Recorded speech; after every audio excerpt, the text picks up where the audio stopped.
por Monseñor José Julio Martínez, el drama de Jesús, tercera parte, la consumación, capítulo primero, el Domingo de Ramos.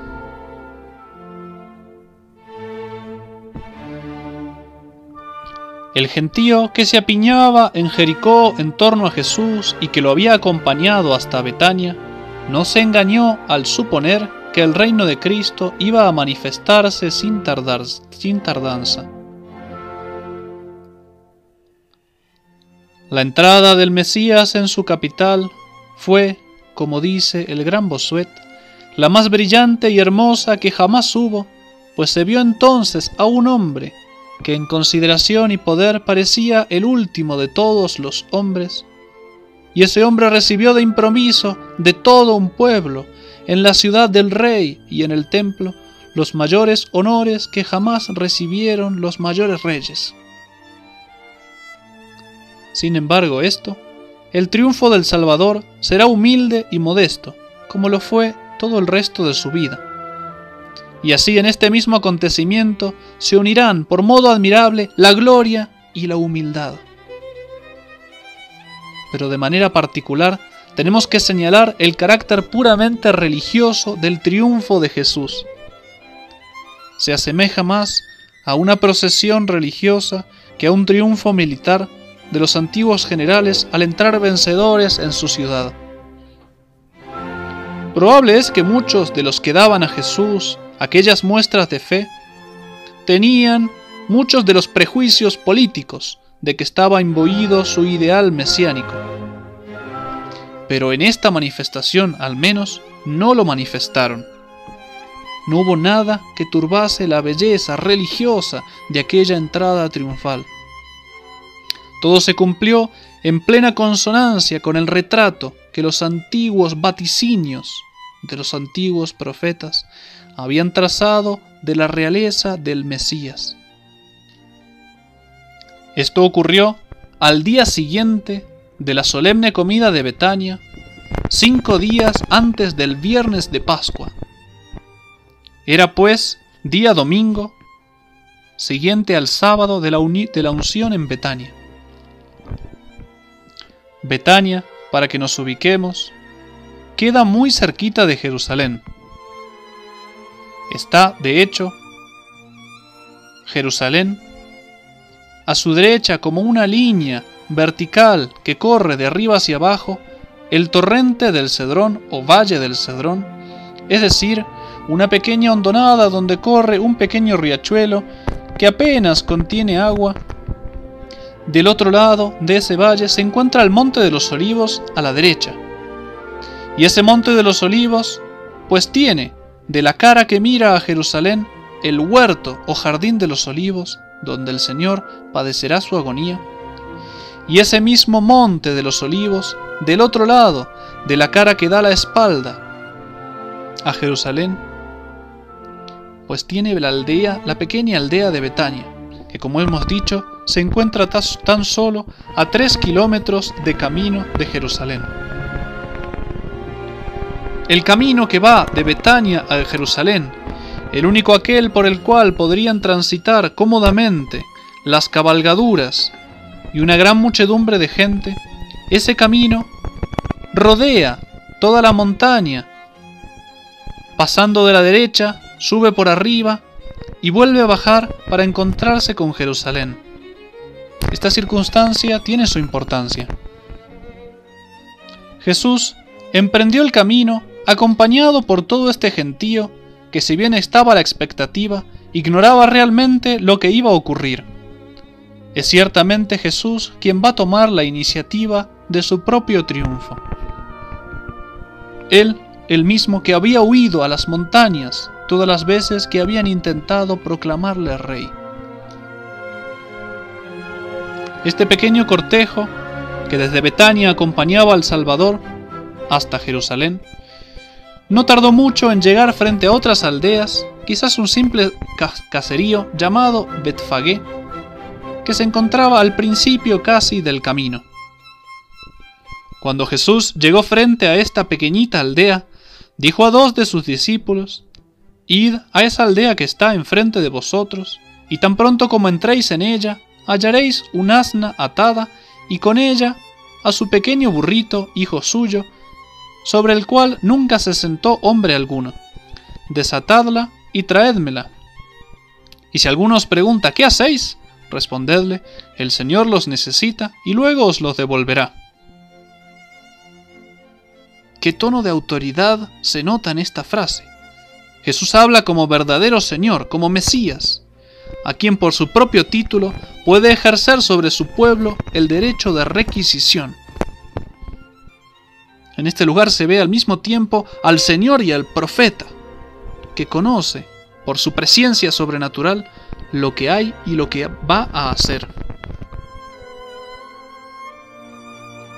Y es muy significativa esta circunstancia: un pequeño burrito sobre el cual nunca se sentó hombre alguno, o como traducen los antiguos españoles, un pollino.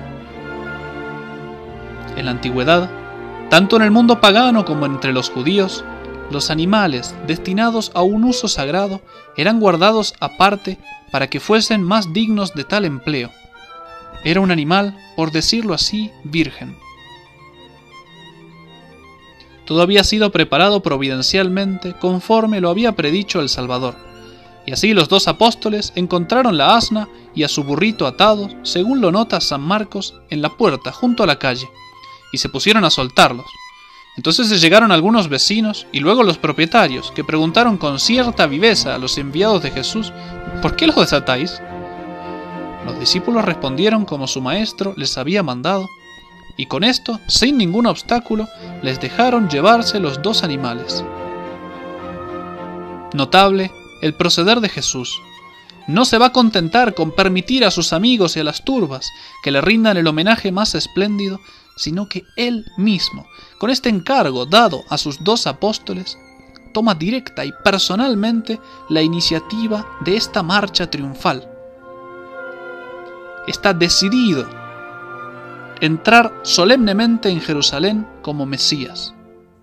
Por esto se ocupa en disponer los preparativos necesarios y, en primer lugar, lo concerniente a su cabalgadura, pues no estaba bien que en circunstancia tan solemne entrara a pie en su capital. ¿Y qué cabalgadura para un triunfador, para el triunfo del Mesías, del personaje más grande de la historia? Pero esto ya era bien simbólico.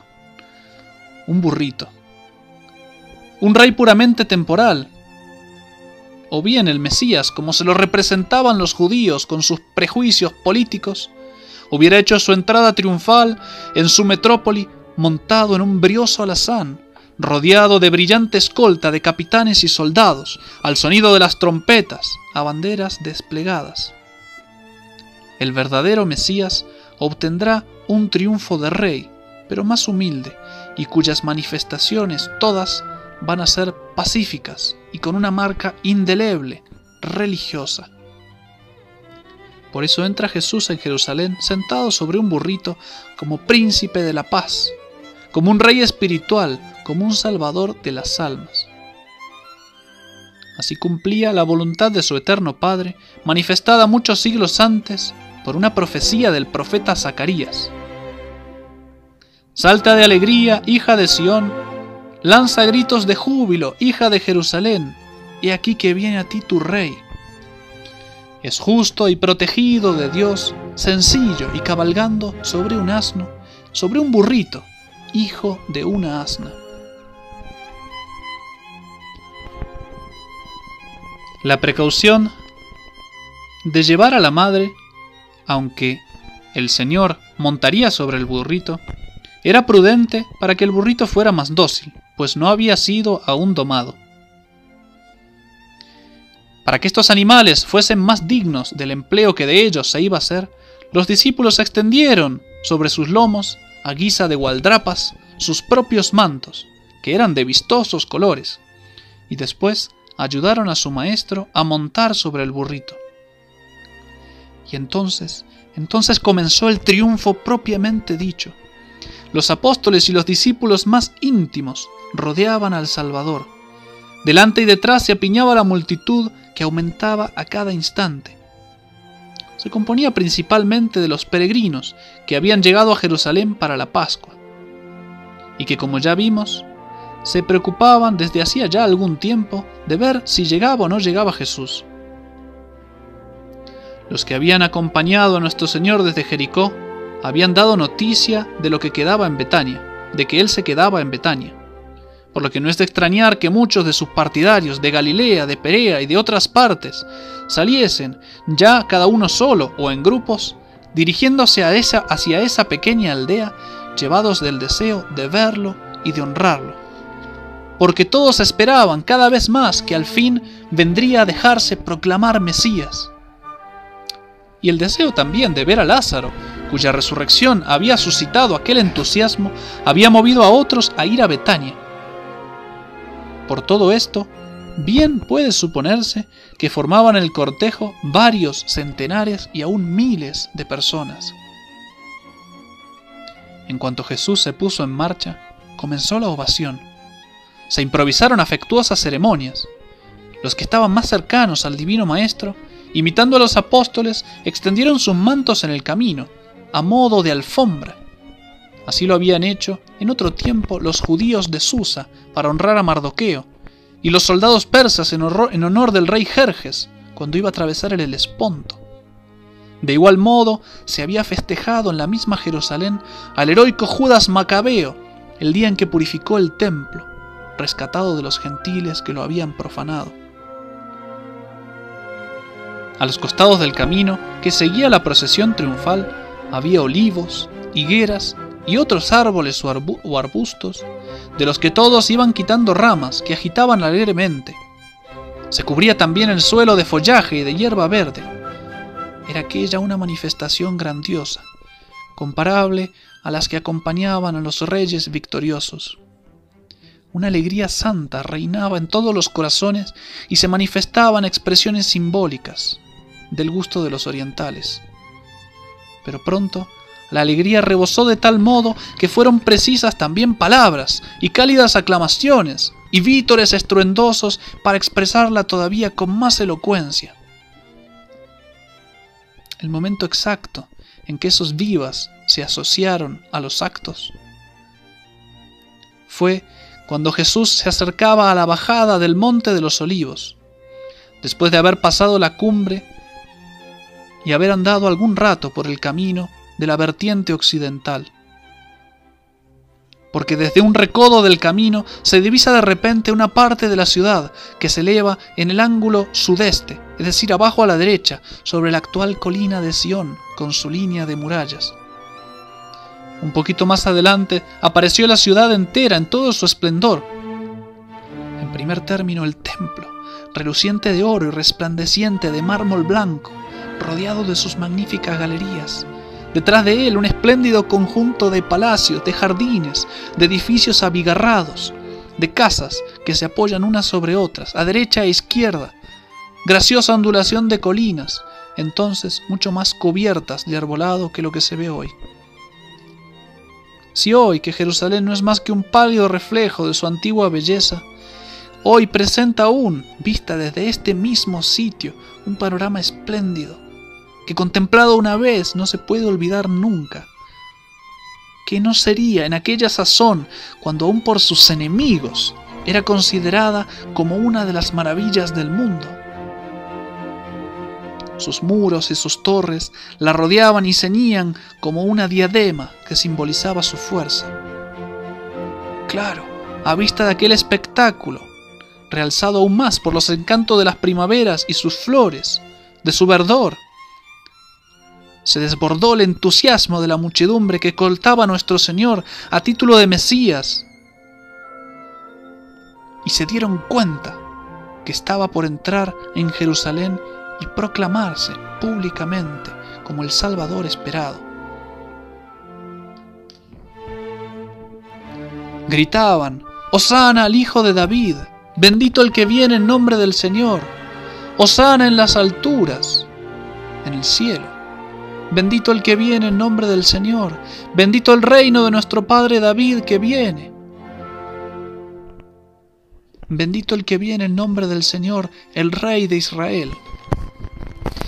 con ligeras variantes, son todas aclamaciones idénticas, porque a Jesús lo proclaman como Mesías de Israel y le dan la bienvenida, y se dirigen también a su Padre que lo había enviado, para agradecerle su misericordia.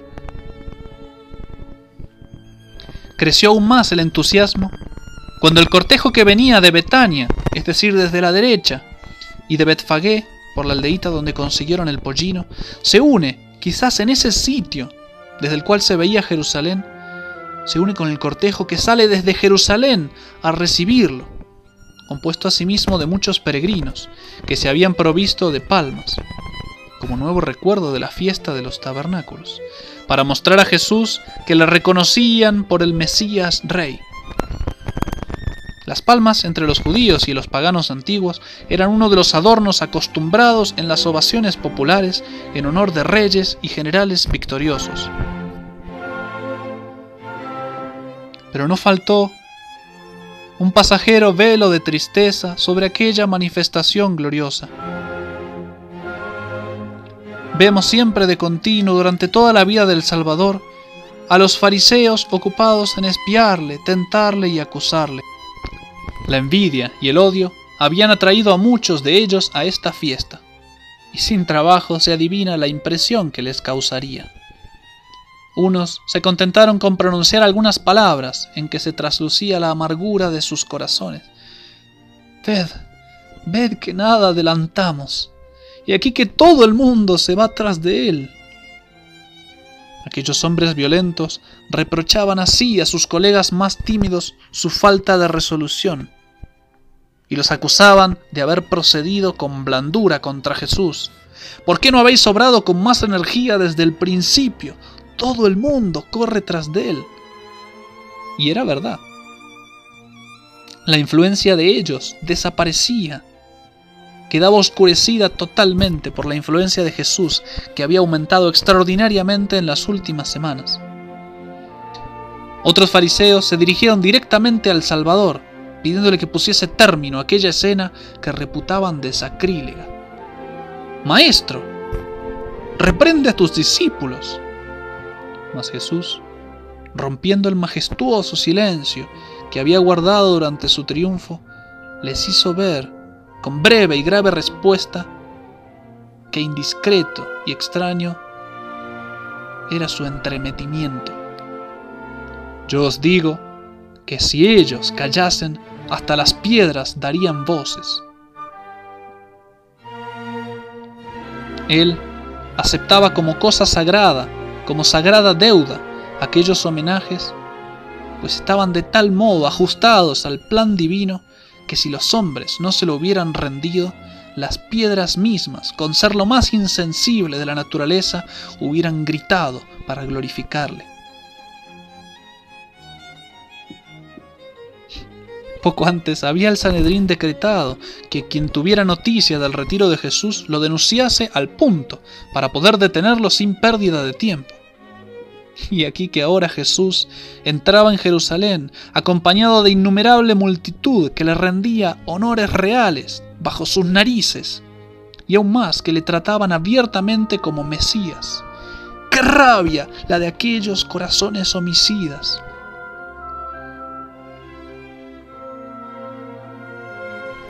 Y al contemplar Jesús la espléndida ciudad a la que ya se acercaba la procesión, se le representó ante sus ojos toda su historia.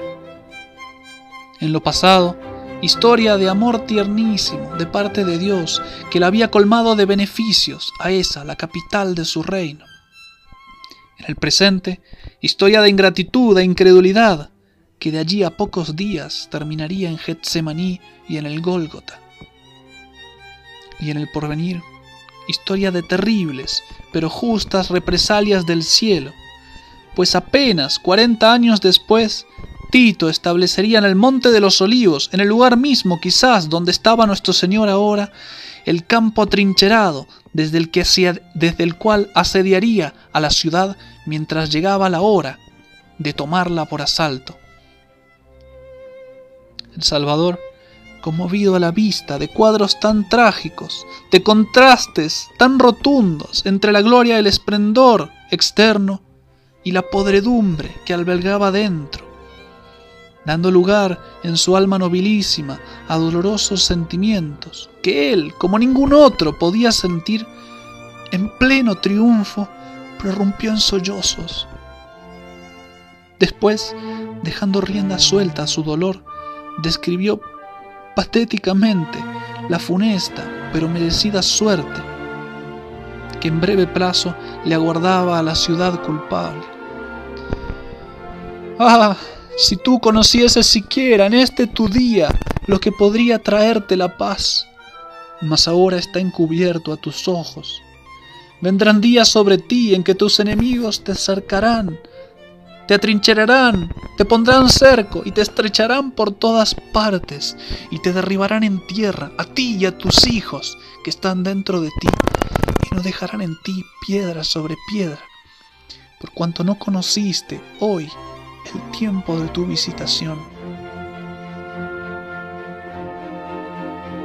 ¿Por qué no entendía Jerusalén la gracia especialísima de conversión que se le ofrecía en aquel mismo día con el esplendor del triunfo de Jesús? ¿Por qué se obstinaba en cerrar los ojos a la luz? Ocasiones en abundancia había tenido de reconocer a Jesús por su Mesías y su Redentor. Esta que el Cristo le da ahora será la última. Si la rechaza, tendrá todos los males descritos en la profecía. Y la rechazó. ¡Qué dolor! Todo se cumplió a la letra. A la bondadosa visita de su Salvador le sucedió la visita terrible de su juez. Difícil fuera describir en términos más claros y precisos la ruina ya irrevocable de la capital judía. Qué contraste entre la majestuosa y elegante ciudad que Jesús tenía entonces a la vista y aquella otra de la que traza pintura tan triste y que se cumplirá a la letra. Causa estremecimiento el leer las noticias que nos ha conservado el historiador Flavio Josefo del sitio y la toma de Jerusalén. Hubo entonces crueldades atroces el año 70 de nuestra era. Solo en Jerusalén, si este historiador no exagera, murieron 1.100.000 judíos y otros 100.000 fueron hechos prisioneros y condenados a crueles suplicios o a dura esclavitud. Fueron tantos los crucificados que llegó a faltar espacio para las cruces y no haber cruces para los condenados. El hambre arrebató familias enteras. Este hambre tan atroz hizo que las madres comieran a sus propios hijos muertos. Y de este templo de inmensa opulencia, cuyas piedras, bloques de hasta 15 metros de longitud por 4 metros de alto y 6 metros de ancho, todavía queda un muro, el llamado el muro de los lamentos o de los llantos, al pie del cual los judíos van a rezar y a gemir por la ruina de Jerusalén, castigo divino, y que servía de sostén a la terraza del templo, en el lado derecho, compuesto de enormes piedras, varias de las cuales tienen de 4 a 5 metros de largo. Vendrán días en que no quedará piedra sobre piedra. Del templo propiamente dicho, de sus edificios secundarios, de sus galerías y columnatas, no queda verdaderamente piedra sobre piedra. César, es decir Tito, ordenó destruir la ciudad entera y el templo. Los enormes bloques que hemos mencionado del muro de los lamentos, donde los judíos van a llorar por la destrucción del templo de Jerusalén, no eran parte del edificio sagrado, sino solamente de los muros que lo cercaban. Después de una breve pausa, el Salvador volvió a emprender su camino y acabó de bajar la vertiente occidental de la colina. Pasó luego por el cauce casi siempre seco del torrente Cedrón y entró en la ciudad precedido de centenares de peregrinos que sin cesar repetían sus aclamaciones. Jerusalén estaba llena de forasteros que para asistir a la fiesta de la Pascua habían llegado de todas partes de Palestina e incluso de varios lugares del Imperio Romano. Al ver aquel inesperado cortejo, toda la ciudad se alborotó. 33 años antes se había conmovido también Jerusalén por causa de Jesús, cuando vinieron los Reyes Magos. Pero hoy venía él mismo en persona y triunfalmente a la metrópoli de su reino mesiánico. ¿Quién es este?, preguntaban los que no conocían a Jesús o ignoraban el motivo de semejante ovación. «Es Jesús, profeta de Nazaret», es decir, el Mesías. Nuevas oleadas de gente debieron de juntarse entonces a la procesión, que pronto llegó a los atrios del templo, a donde era natural que entrase el Cristo, el Hijo de David, como a su residencia sagrada. Esta circunstancia muestra también el carácter religioso de aquella ovación. Cuando la muchedumbre quiere honrar a un tribuno, lo conduce a la plaza pública. A un príncipe ordinario lo acompaña a su palacio. Pero solo el templo convenía como término a la procesión del Mesías. Jesús, después de haber entrado en el patio del templo, inspeccionó rápidamente, como señor y dueño, todo lo que allí había. Luego, mientras la turba se iba dispersando lentamente, como era ya tarde, volvió a Betania con sus apóstoles para pasar allí la noche. Su fin estaba conseguido, pues no había ido entonces al templo para orar o para enseñar, sino para entronizarse como Mesías Rey. Así acabó aquella gran jornada única en la vida de Jesús. ¿Cómo pudo ser que 5 días después, el que había sido recibido con tantas demostraciones de fe y de amor, fuese conducido ignominiosamente por las calles de la misma ciudad al sitio donde había de padecer ese suplicio atroz e infame? ¿Cómo conciliar estos dos hechos contradictorios, los hosana del Domingo de Ramos y el tómalo, crucifícalo del Viernes Santo?